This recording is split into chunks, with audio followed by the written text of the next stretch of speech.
उत्तर में हिमालय से लेकर दक्षिण में समुद्र तक फैला यह उपमहाद्वीप भारतवर्ष के नाम से ज्ञात है, जिसे महाकाव्य तथा पुराणों में भारतवर्ष अर्थात भरतों का देश तथा यहाँ के निवासियों को भारतीय अर्थात भरत की संतान कहा गया है। भरत एक प्राचीन कबीले का नाम था। प्राचीन भारतीय अपने देश को जम्बूद्वीप अर्थात जम्बू जामुन वृक्षों का द्वीप कहते थे। प्राचीन ईरानी इसे सिंधु नदी के नाम से जोड़ते थे, जिसे वे सिंधु न कहकर हिंदू कहते थे। यही नाम फिर पूरे पश्चिम में फैल गया और पूरे देश को इसी एक नदी के नाम से जाना जाने लगा। यूनानी इसे एवे और अरब इसे हिंद कहते थे। मध्यकाल में इस देश को हिंदुस्तान कहा जाने लगा।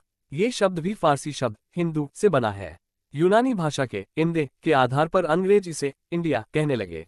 विंध्य की पर्वत श्रृंखला देश को उत्तर और दक्षिण दो भागों में बांटती है। उत्तर में इंडो यूरोपीय परिवार की भाषाएं बोलने वालों की और दक्षिण में द्रविड़ परिवार की भाषाएं बोलने वालों का बहुमत है।